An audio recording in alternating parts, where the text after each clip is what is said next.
The hall was packed with guests, but the atmosphere carried a dark weight. There were no sincere smiles, no genuine joy, just curious looks and discreet whispers. For those who didn't know the story behind that wedding, it could seem like a grandiose union between two powerful families. But for Scarlett Hayes, it was a prison sentence. She was there, wrapped in an impeccable wedding dress, a classic and sophisticated model, chosen by her mother to represent the union between the Hayes and the Lancasters. But nothing in his expression suggested happiness. His gaze was icy, his lips were pressed into a thin line, and each step towards the altar seemed to weigh more than the last. On the other side, Edward Lancaster watched her with that damned air of superiority.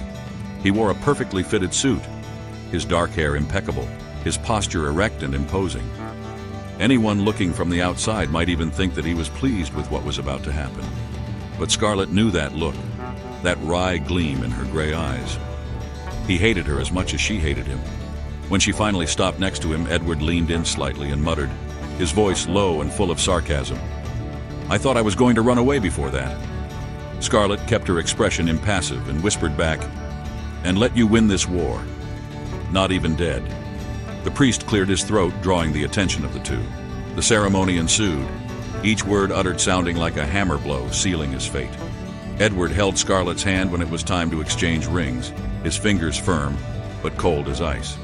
"Scarlett Hayes, do you accept Edward Lancaster as your rightful husband, promising to honor, respect, and love him in joy and sorrow, in health and in sickness, until death do us part?" She locked her jaw. Love it? The only thing she felt for this man was a burning hatred. But then, his eyes scanned the crowd and met the stiff gaze of his father, Walter Hayes. Had he given you a choice? Number. That was an obligation, a burden that he would need to carry to maintain the stability of the family business. She took a deep breath and, without changing her tone of voice, replied, "Yes." Edward smiled sideways, but there was no kindness in that smile, just a silent provocation. "Edward Lancaster, will you accept Scarlett Hayes as your legitimate wife?" He didn't hesitate. Yes. The vows were exchanged, the rings placed, and then, the final moment. "You can kiss the bride." The tension between the two was palpable. The whole room held its breath, anxious for the outcome of that spectacle.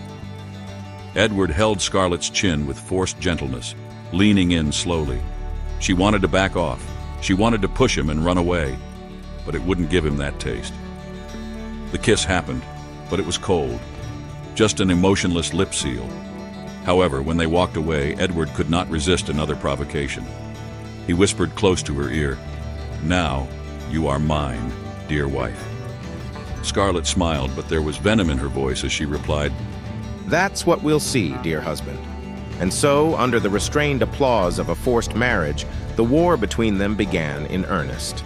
The wedding was barely over, and Scarlett was already counting down the seconds to get rid of that suffocating dress. As guests moved to the reception hall, she made her way to one of the side aisles of the Lancaster mansion, where the party was taking place. He didn't want to smile at anyone. He didn't want to hear false congratulations. But before he could escape completely, a familiar and obnoxious voice interrupted his plan. "Running away from your own party, wife?" Edward leaned casually against the door frame, a glass of whiskey in hand. The suit still impeccable, the tie loosened just enough to leave him with that carefree air that irritated her deeply. Scarlett folded her arms. "I've already done my part in the theater. Now can I disappear?" He took a sip of the drink before answering, without taking his eyes off her. "We would be so worried about his absence.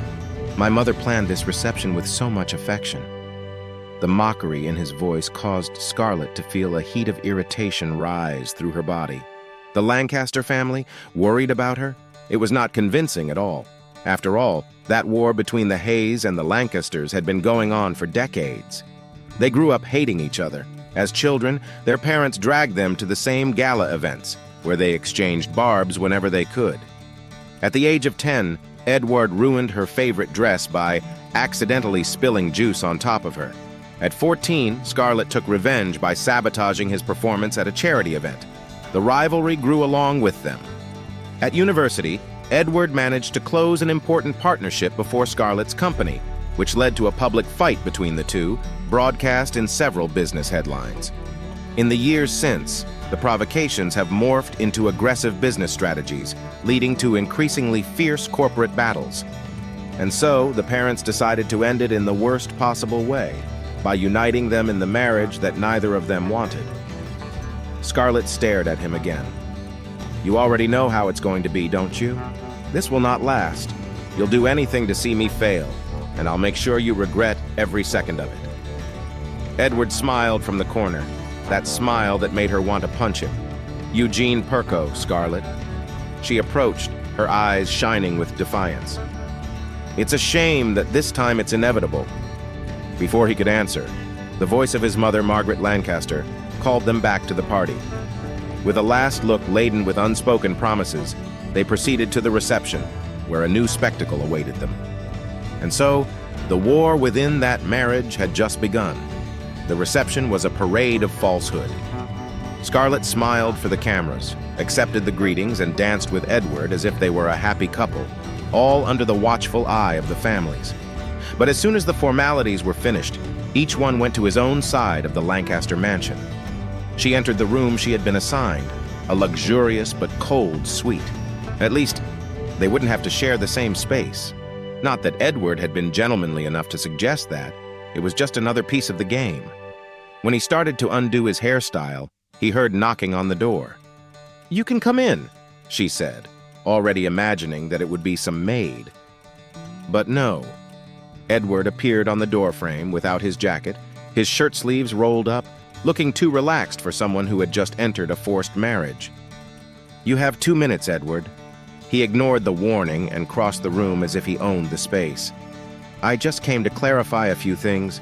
He stopped by the window, analyzing it. "This doesn't mean anything to me, and I'm sure it doesn't mean anything to you either. So let's make it easy." Scarlett folded her arms. "Great. I'm listening." He turned to face her, a half smile on his face. "Everyone lives their life. No interference, no drama. But in front of others, we are a perfect couple. My father wants stability in business, and yours wants peace between the families. We can pretend well enough until everything is resolved." She laughed humorlessly. "And what happens when I want a divorce?" Edward tilted his head slightly. "When you want?" Funny, I was going to ask the same. Scarlett didn't give in. "You may be used to manipulating everything around you, Edward, but I'm not a cog in your game." He stepped forward, and for a brief instant, the tension between them became almost palpable.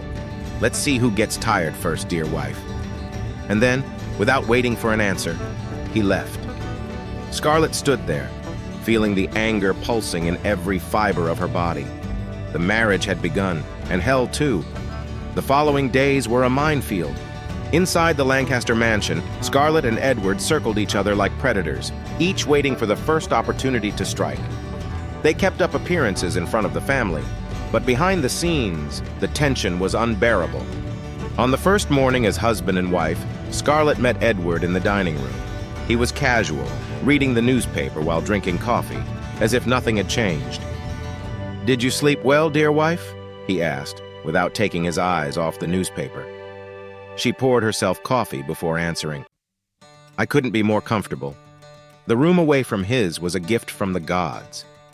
He smiled from the side. "I'm glad to know. I hope it stays that way because I prefer silence to its annoying presence." Scarlett narrowed her eyes, but she didn't take the bait. The days passed and the teasing became routine. Every time they crossed paths in the corridors, every time they were forced to share a dinner with their family, a new clash began. "I'm glad you're in time for dinner, Scarlett. I thought she had gotten lost inside her own house," Eduard said one night, when he saw her come down the stairs. "Your house, not mine. I'm just passing through." He raised his glass of wine. "We'll see." But behind every barb exchanged, there was something different in the air. A growing heat, a spark that neither of them wanted to admit. One night, Scarlett was hurrying down the stairs when she tripped over the last step. Before he could support himself, Edward appeared out of nowhere and held her waist, preventing her from falling. Her eyes met his. For the first time, there was no irony, just something intense and silent. Scarlett quickly walked away. I didn't need to hold back. He smiled. Believe me, I would have preferred it to have fallen too. She left without answering, but felt her heart beat faster. It wasn't just hate. It was something else, too dangerous to name. Scarlett tried to ignore the growing tension between her and Edward, but it was impossible. With each glance exchanged, with each discussion loaded with irony, there was something unsaid in the air. The problem was that neither was willing to give in first, until the game changed. The Lancaster family organized a gala event to seal the union between the two clans. It was a night full of businessmen, politicians, and important figures. A real spectacle. Scarlett wore a long red dress, just right, elegant enough to reaffirm her status, but provocative enough to annoy Edward. And annoying him was his new favorite pastime. When he went downstairs, he could feel the gazes on him, including his. For a moment, Edward said nothing. He just held the whiskey glass tighter than necessary. You exaggerated a little, don't you think? He finally broke the silence when she stopped next to him. Scarlett tilted her head, feigning innocence. We're married, Edward. Don't you want me to represent your name well? He smiled from the side, but there was something dangerous about that smile. Do you want to play this game, Scarlett? Then we will play. And then, as if it were the most natural thing in the world, he wrapped his arm around her waist and pulled her closer. His skin was warm against hers, and as much as she wanted to move away, Scarlett knew that retreating would mean losing. The game started there. The night continued with intense looks, disguised provocations, and dangerously close dances. At one point, Eduard guided her away from the crowd into one of the mansion's private halls. Scarlett folded her arms. What's wrong? Tired of acting? He stepped forward, shortening the distance between the two. You know this is going too far, don't you? Her heart raced, but her expression remained impassive. I have no idea what you're talking about. Eduard smiled, his eyes darkening. Ah, sabe chim. And then the space between them disappeared. The space between them disappeared, and for an instant, everything around it dissolved. Scarlett felt the warmth of Edward's closeness, his breathing steady and controlled, his gray eyes analyzing every detail of her face. She should back down. He should launch another provocation and leave as if nothing had happened, but he couldn't. Say it, Scarlett, Edward whispered, his voice low, laden with something indecipherable. Are you going to run away now? She held her gaze. He would not run away, never. I don't run away from anything, least of all from you. A challenge, a power play. Edward's fingers slowly slid down her arm until they grabbed her waist, squeezing her firmly. Scarlett felt the dangerous spiral of that moment and knew that if she stayed there, something would change forever. Do you hate me that much? He teased, his lips inches from hers. Scarlett smiled, but her eyes were filled with the chaos within. With every fiber of my being. And then he kissed her. It wasn't a delicate or hesitant kiss. It was an intense collision, fraught with frustration, anger, and something deeper that neither of them dared to name. Scarlett's fingers clung to the collar of his shirt, pulling him even closer, while Edward held it with a desperation that defied all logic of their relationship. The hatred between them turned into something neither of them could control. But as quickly as she started, Scarlett broke off contact, panting. Her eyes lit up in defiance as she wiped off the smudged lipstick with the back of her hand. It doesn't change anything, she said, trying to regain control. Eduard tilted his head, assessing her as a satisfied predator. We'll see. And in that instant, Scarlett knew she had crossed a line from which she could not return. Scarlett walked out of the hall with steady steps, but her mind was in chaos. The kiss still burned on her lips, and as much as she tried to ignore it, her body didn't lie. Something inside her had changed, and it irritated her deeply. Eduard was no different. In the following days, he avoided any comment on what happened, but his stance changed. The mocking look had taken on a different weight, as if he now saw something in her that he had not seen before, and that made her uneasy. The morning after the event, she was in the mansion's library reviewing company contracts when she sensed his presence before she even saw him. Already working, wife? Edward leaned against the doorframe, a teasing smile on his lips. Scarlett didn't even look up. "Unlike you, I have priorities."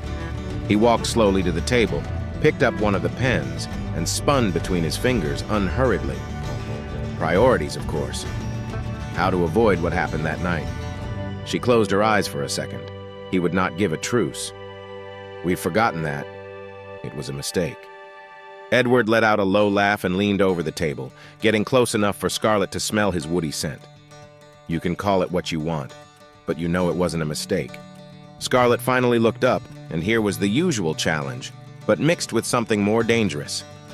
"I would never be with someone like you." Edward raised an eyebrow. "Funny. You didn't say that when you kissed me back." She stood up suddenly, closing her laptop with a dry click. "That doesn't change anything between us. We continue to hate each other, and this marriage remains a ridiculous theater." Edward analyzed her for a moment, then smiled from the side. "If you want to keep pretending, that's fine. But don't think you'll be able to run away from what you feel forever." He left, leaving Scarlett alone, his heart beating too fast. She hated to admit it, but he was right. The following days were a test of endurance. Scarlett and Edward continued to pretend that nothing had happened, but said otherwise. It was like walking on a minefield, knowing that at any moment a new disaster could erupt, and it exploded. It was late at night when Scarlett went downstairs to the kitchen in search of some peace. The mansion was silent, and she finally felt that she could breathe unobserved. But when he opened the refrigerator, he heard footsteps behind him. Insomnia? Edward's hoarse voice made her close her eyes for a second before turning around. "I just wanted some tea. But don't worry, I won't disturb your precious peace." He smiled from the side, picking up a bottle of whiskey from the counter. "You already bother you just by existing." Scarlett snorted, crossing her arms. "If you're just here to annoy me, save your time." Edward took a sip of the whiskey and leaned against the countertop, watching her with that indecipherable gaze. "I should hate you," she frowned, surprised by the confession. "It's good that we have something in common." He laughed softly, but it wasn't a mocking laugh. It was something different. "But I don't hate it, and that's what annoys me." Scarlett felt a shiver run down her spine. "What do you want, Edward?" He approached slowly, as if testing the limits. "You know what I want." The room became small. The air seemed heavy. Scarlett's heart pounded in her chest, but she refused to back down. "That's a very bad idea," he whispered. Edward raised his hand, brushing his fingers against her chin line. The worst ideas are always the most tempting. And then, as if defying fate itself, he kissed her again. But this time there was no anger. There was no excuse for hatred. "I just wish." Only the recognition of what both tried to deny. And Scarlett knew in that instant that she was lost. Scarlett tried to convince herself that she could ignore what she felt. I could pretend that nothing had changed, that marriage was still a burden, a forced agreement that would end as soon as possible. But the problem was that everything had changed. The discussions still existed, the provocations were still frequent, but something new had settled between them. Edward's gaze, previously always loaded with irony and defiance, now had something deeper, and as much as she tried to deny it, Scarlett knew she felt the same. It was on a rainy night that everything reached the limit. She was in her room, trying to read a book and push away unwanted thoughts, when she heard a firm knock on the door. "What's wrong, Edward?" he asked impatiently. He entered without waiting for permission, as he always did, but this time his expression was different. There was no mockery, just something too intense to ignore. "I'm tired of it, Scarlett." She frowned. "Tired of what?" He took a few steps until he was close enough for her to feel the warmth of his presence. "To pretend, to hide, to act as if what we feel is not real." Her heart leaped in her chest. "What are you saying?" He raised his hand, brushing his fingers against her face with a softness he would never expect from him. "I fell in love with you, Scarlett." She was silent, not because he didn't know, but because hearing it out loud made it all real. "You've hated me for so long."